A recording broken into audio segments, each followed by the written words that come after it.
Monsieur Mélenchon, la loi NOM sera en débat à l'Assemblée nationale au mois de juin prochain. Qu'en pensez-vous? Bon, c'est une loi qui transpose une directive européenne, donc on a un peu de mal à appeler ça une loi au sens ordinaire des choses. Bon, on n'a pas tellement le choix, vont dire tous ceux qui sont de toute façon des partisans de l'application du traité de Lisbonne et de sa logique. Ce qui est triste à voir, c'est qu'au fond, rien ne les fait changer d'avis, quoi. C'est la catastrophe dans toute l'Europe. Nulle part leur système ne marche. C'est quand même ça le point le plus important. Hein. On ne peut pas citer un seul exemple où les mesures de libéralisation ont faussé et amélioré le service rendu ou fait baisser les prix. Ça n'existe pas. Donc nous sommes confrontés à une bande de fanatiques persuadés que, à la place de l'action publique qui, elle, a fait ses fruits, a porté ses fruits et a fait sa démonstration, une action privée va surgir, bienfaisante, plus efficace et moins coûteuse, alors même que nous avons sous les yeux la preuve du contraire. Donc nous devons combattre cette loi et le faire avec l'esprit d'autant plus tranquille que véritablement elle n'apportera rien de bon, ni à la production, ni à la distribution d'électricité, ni aux consommateurs, ni bien sûr à la République française qui a quand même, elle, fondé tout ce bel outil. Selon vous, va-t-elle dans le sens de l'intérêt général? Alors, normalement, la loi,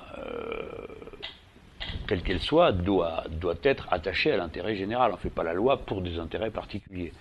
Et là, d'une manière assez stupéfiante, il ne s'agit que de ça.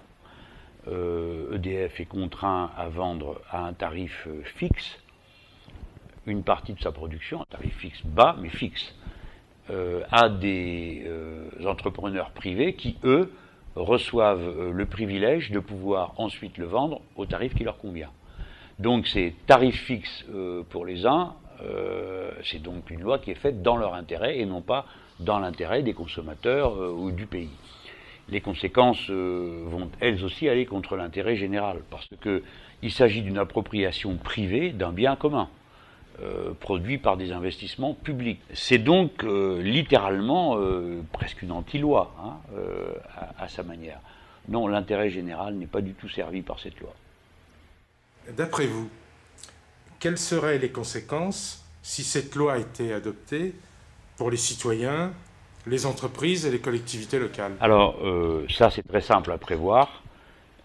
Pour les citoyens, cela signifie que l'électricité va coûter de plus en plus cher, comme le gaz coûte de plus en plus cher, sans que, pour autant, de cette accumulation de profits qui va se faire, résulte quelque investissement que ce soit. Ça veut donc dire qu'à l'inverse, EDF, qui va porter toute la charge, va devoir continuer à porter la charge des investissements, continuer à porter la charge de l'entretien, de la rénovation des réseaux, qui est un des grands problèmes que pose tout réseau, hein, et que la libre entreprise, la concurrence libre et non faussée ne sait pas traiter.